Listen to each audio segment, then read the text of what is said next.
कृष्ण वंदे जगद्गुरुम्। 5वें अध्याय का 11वां और 12वां श्लोक।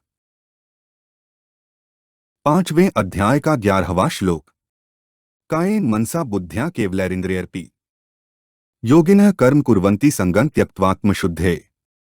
ऊपर कहे गए श्लोकों का अर्थ है, कर्मयोगी आसक्ति का त्याग करके केवल ममता रहित इंद्रिया शरीर मन बुद्धि के द्वारा केवल अंतःकरण की शुद्धि के लिए ही कर्म करते हैं। कायेन मनसा बुद्ध्या केवलैरिंद्रियर्पि का अर्थ है, जिनको साधारण मनुष्य अपनी मानते हैं वे शरीरेंद्रिया मन बुद्धि वास्तव में किसी भी दृष्टि से अपनी नहीं हैं, प्रत्युत अपने को मिली हुई हैं और बिछुड़ने वाली हैं। इनको अपनी मानना सर्वथा भूल है। इन सबकी संसार के साथ स्वतः सिद्ध एकता है। विचार पूर्वक देखा जाए तो शरीरादि पदार्थ किसी भी दृष्टि से अपने नहीं हैं। मालिक की दृष्टि से देखें तो ये भगवान के हैं, कारण की दृष्टि से देखें तो ये प्रकृति हैं और कार्य की दृष्टि से देखें तो ये संसार से अभिन्न हैं। इस प्रकार किसी भी दृष्टि से इनको अपना मानना, इनमें ममता रखना भूल है। ममता को सर्वथा मिटाने के लिए ही यहाँ केवलः पद प्रयुक्त हुआ है। योगिनः यहाँ योगिनः का अर्थ है, पद कर्मयोगी के लिए आया है। जो योगी भगवदर्पण बुद्धि से कर्म करते हैं वे भक्तियोगी कहलाते हैं। परंतु जो योगी केवल संसार की सेवा के लिए निष्काम भाव पूर्वक कर्म करते हैं वे कर्मयोगी कहलाते हैं। कर्मयोगी अपने कहलाने वाले शरीर इंद्रिया मन आदि से कर्म करते हुए भी उन्हें अपना नहीं मानता, प्रत्युत संसार का ही मानता है। कारण कि शरीर आदि की संसार के साथ एकता है। कर्म कुर्वन्ति का अर्थ है, शरीरेंद्रियाम्न बुद्धि में जो सूक्ष्म अपनापन रह जाता है उसे सर्वथा दूर करने के लिए कर्मयोगी कर्म करते हैं। जब तक मनुष्य कर्म करते हुए अपने लिए किसी प्रकार का सुख चाहता है अर्थात किसी फल की इच्छा रखता है और शरीर इंद्रिया मन आदि कर्म सामग्री को अपनी मानता है तब तक वह कर्मबंधन से मुक्त नहीं हो सकता।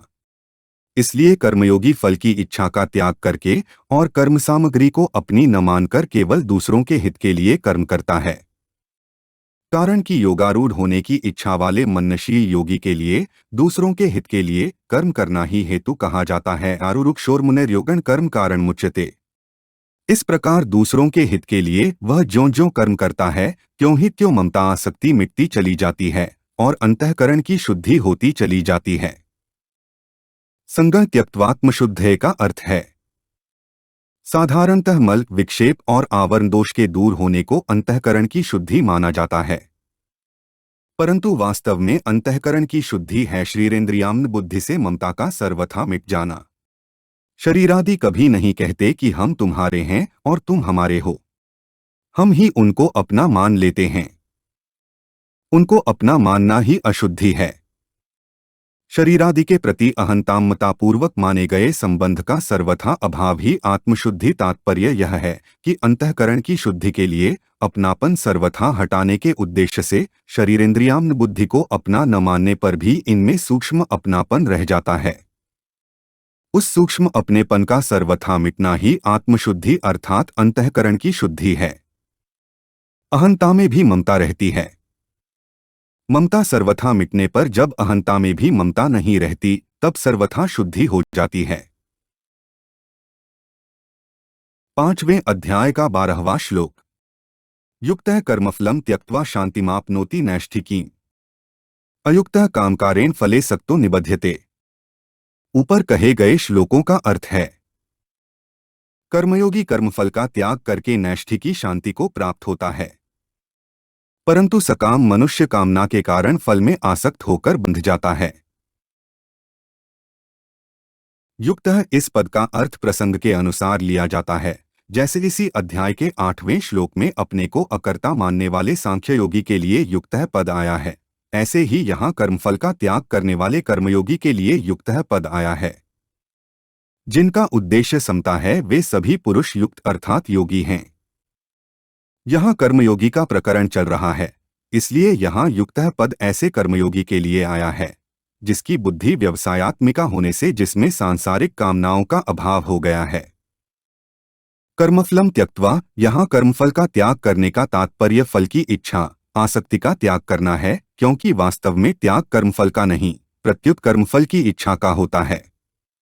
कर्मफल की इच्छा का त्याग करने का अर्थ है किसी भी कर्म और कर्मफल से अपने लिए कभी किंचन मात्र भी किसी प्रकार का सुख लेने की इच्छा न रखना। कर्म करने से एक तो तात्कालिक फल सुख मिलता है और दूसरा परिणाम में फल मिलता है। इन दोनों ही फलों की इच्छा का त्याग करना है।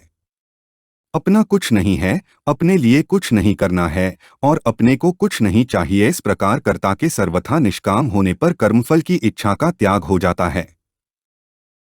संचित कर्मों के अनुसार प्रारब्ध बनता है, प्रारब्ध के अनुसार मनुष्य का जन्म होता है और मनुष्य जन्म में नए कर्म होने से नए कर्म संस्कार संचित होते हैं।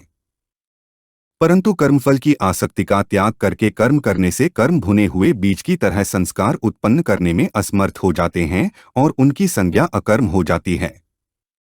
वर्तमान में निष्काम भाव पूर्वक किए कर्मों के प्रभाव से उसके पुराने कर्म संस्कार संचित कर्म भी समाप्त हो जाते हैं। इस प्रकार उसके पुनर्जन्म का कारण ही समाप्त हो जाता है। कर्मफल चार प्रकार के होते हैं। एक, दृष्ट कर्मफल, वर्तमान में किए जाने वाले नए कर्मों का फल जो तत्काल प्रत्यक्ष मिलता हुआ दिखता है, जैसे भोजन करने से तृप्ति होना आदि। दो, अदृष्ट कर्मफल, वर्तमान में किए जाने वाले नए कर्मों का फल जो अभी तो संचित रूप से संग्रहित होता है पर भविष्य में इस लोक और परलोक में अनुकूलता या प्रतिकूलता के रूप में मिलेगा। तीन, प्राप्त कर्मफल, प्रारब्ध के अनुसार वर्तमान में मिले हुए शरीर, जाति, वर्ण, धन, संपत्ति, अनुकूल या प्रतिकूल परिस्थिति आदि। चार, अप्राप्त कर्मफल का अर्थ है प्रारब्ध कर्म के फल रूप में जो अनुकूल या प्रतिकूल परिस्थिति भविष्य में मिलने वाली है। उपर्युक्त चार प्रकार के कर्मफलों में दृष्ट और अदृष्ट कर्मफल क्रियमाण कर्म के अधीन हैं तथा प्राप्त और अप्राप्त कर्मफल प्रारब्ध कर्म के अधीन हैं। कर्मफल का त्याग करने का अर्थ है दृष्ट कर्मफल का आग्रह नहीं रखना तथा मिलने पर प्रसन्न या अप्रसन्न न होना, अदृष्ट कर्मफल की आशा न रखना, प्राप्त कर्मफल में ममता न करना तथा मिलने पर सुखी या दुहखी न होना और अप्राप्त कर्मफल की कामना न करना कि मेरा दुहख मिट जाए और सुख हो जाए। साधारण मनुष्य किसी न किसी कामना को लेकर ही कर्मों का आरंभ करता है और कर्मों की समाप्ति तक उस कामना का चिंतन करता रहता है। जैसे व्यापारी धन की इच्छा से व्यापार आरंभ करता है तो उसकी वृत्तियां धन के लाभ और हानि की ओर ही रहती हैं कि लाभ हो जाए, हानि न हो। धन का लाभ होने पर वह प्रसन्न होता है और हानि होने पर दुखी होता है। इसी तरह सभी मनुष्य स्त्री, पुत्र, धन, मान, बड़ाई आदि कोई न कोई अनुकूल फल की इच्छा रखकर ही कर्म करते हैं। परंतु कर्मयोगी फल की इच्छा का त्याग करके कर्म करता है।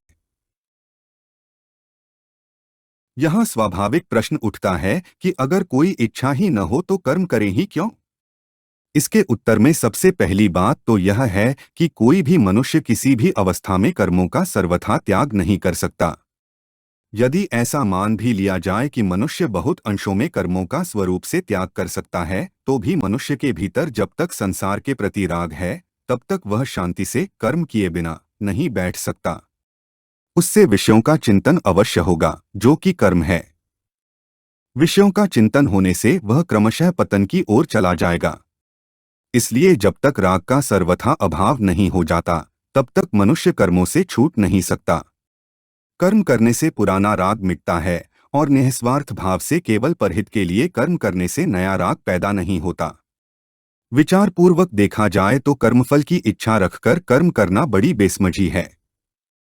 पहली बात तो यह है कि जब प्रत्येक कर्म आरंभ और समाप्त होने वाला है तब उसका फल नित्य कैसे होगा?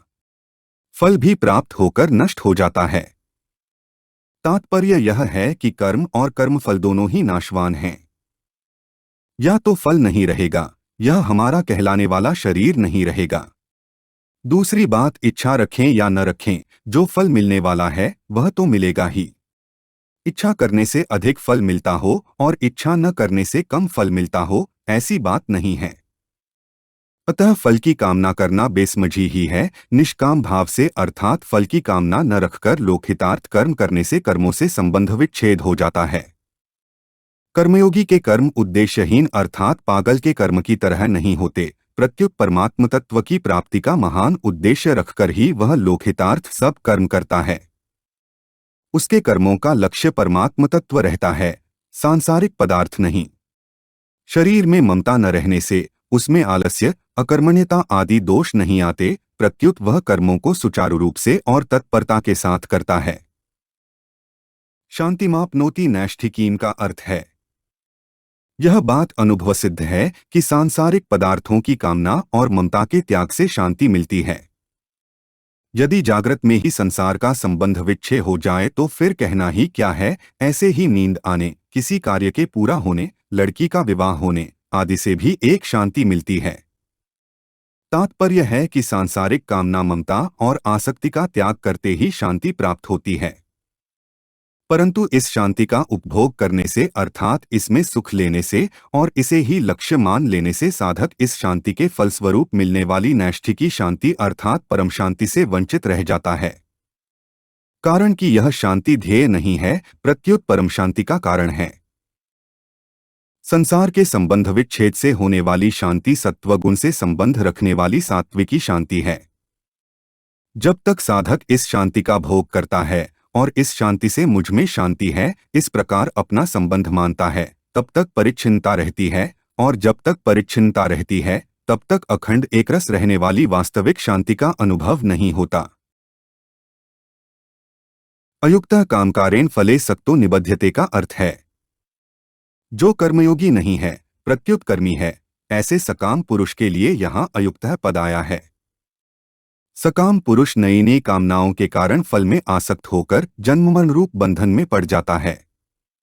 कामना मात्र से कोई भी पदार्थ नहीं मिलता, अगर मिलता भी है तो सदा साथ नहीं रहता। ऐसी बात प्रत्यक्ष होने पर भी पदार्थों की कामना रखना प्रमाद ही है। इसका अर्थ यह नहीं कि पदार्थों को स्वरूप से छोड़ दें। अगर स्वरूप से छोड़ने पर ही मुक्ति होती तो मरने वाले सभी मुक्त हो जाते, पदार्थ तो अपने आप ही स्वरूप से छूटते चले जा रहे हैं। अतः वास्तव में उन पदार्थों में जो कामना, ममता और आसक्ति है उसी को छोड़ना है, क्योंकि पदार्थों से कामना, ममता, आसक्ति पूर्वक माना हुआ संबंध ही जन्ममरण रूप बंधन का कारण है। कर्मयोग के आचरण से यह माना हुआ संबंध सुगमता से छूट जाता है। हमारे चैनल को सब्सक्राइब करें। अगर यह वीडियो आपको अच्छी लगी तो वीडियो को लाइक करें, वीडियो को अपने दोस्तों के साथ शेयर करें, अपने सुझाव हमें कमेंट करके बताएं।